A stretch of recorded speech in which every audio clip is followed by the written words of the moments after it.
tumelala pamoja ukaniachia ujauzito. Leo unasema ngoja unifahamu mimi Raja. Raja mimi unanijua mimi Raja mimi.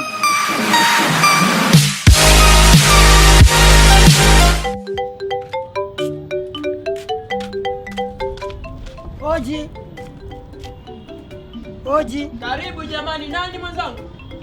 Ni Raja, naomba maji ya kunywa. Maji eh? Ndio. Haya jamani, subiria nikuletee.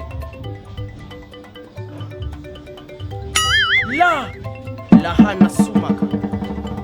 Leo nimekupata leo. Kukupatia wewe maji ni sawa na kupatia mchawi. Raja, umenikimbia wewe ukakimbia miezi mitatu leo nyongeza tena kukuona leo. Nani? Raja, unajifanya leo mimi unifahamu? Unanifahimia mimi? Unanifanya mimi unifahamu Raja? Unanifahimia wapi? Mimi si Adija. Leo unanifanya leo nifahamu. Hivi unanyima maji kisa nini? Na Subiria. Unakumbuka wakati tuko katika unatumika katika Home TV? Pale katika Home TV. Wakati tunaanza usiano mapenzi, kwani leo unifahamu? Wewe nyinyi wanaume wabaya, nyinyi mnalaana. Wakati tunakwenda kushare kimwili pale guest. Tulipoanza sherehe mapenzi.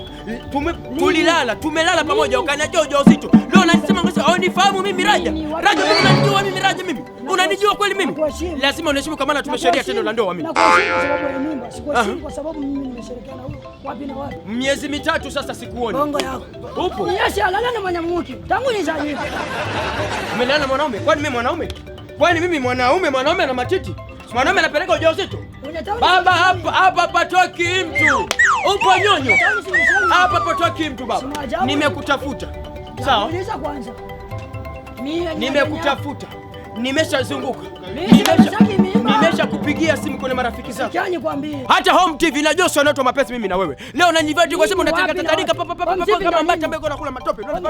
Haunijui leo nifahamu mimi Raja. Baba hapa leo utapeleka wewe leo.